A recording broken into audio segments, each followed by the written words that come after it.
Nous sommes en train actuellement dans une phase historique qui va nous permettre de démontrer la profondeur de ces interactions profondes, de ces mélanges.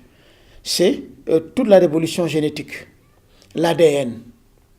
On sait maintenant, les généticiens ont trouvé ce concept qu'on appelle la distance génétique.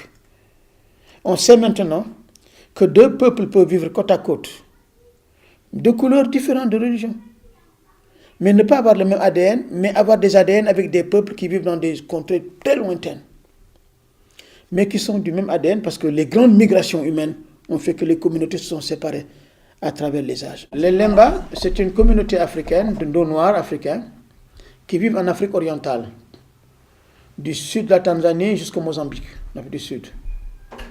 Et cette communauté a toujours eu des caractéristiques culturelles singulières, différentes de celles des autres communautés et tribus qui vivent autour d'eux.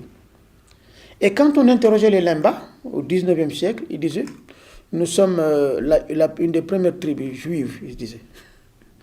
Alors à ce moment-là, les anthropologues et journalistes rigolaient en disant peut-être qu'il y a un missionnaire anglais qui est passé par là, qui a parlé d'Israël, et ils ont dit qu'ils sont juifs.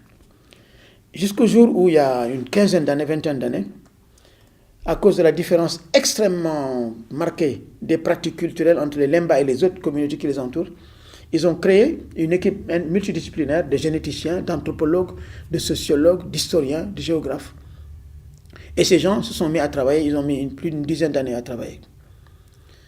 Et ils ont découvert une chose extraordinaire, c'est que ces Lemba qui vivent dans cette partie de la côte orientale de l'Afrique, leur origine était le Yémen, qui était l'un des points d'origine d'une des premières tribus juives. En remontant la cosmogonie des Lemba, quand on a interrogé leur cosmogonie, chaque peuple a sa cosmogonie, c'est-à-dire l'origine de chaque peuple, comment il a migré, s'est développé. Et quand ils ont interrogé et que les Lemba disaient, nous sommes venus de Lema, nous avons traversé Lega, nous sommes partis, etc. Toutes ces traditions orales riches de construction, en les recoupant avec les noms géographiques, etc., ils ont retracé l'origine des Lemba au Yémen.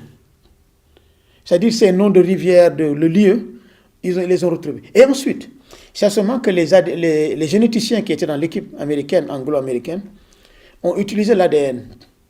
Ils ont pris le sang des vieux Lemba et puis ils ont fait des comparaisons.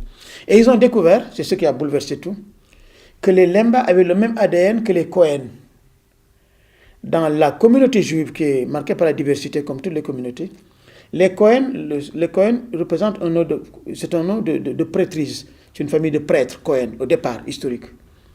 Et l'ADN des Kohen est totalement différent et original par rapport aux autres juifs. Et ils ont découvert donc que l'ADN de Lemba et celui des Kohen étaient exactement le même.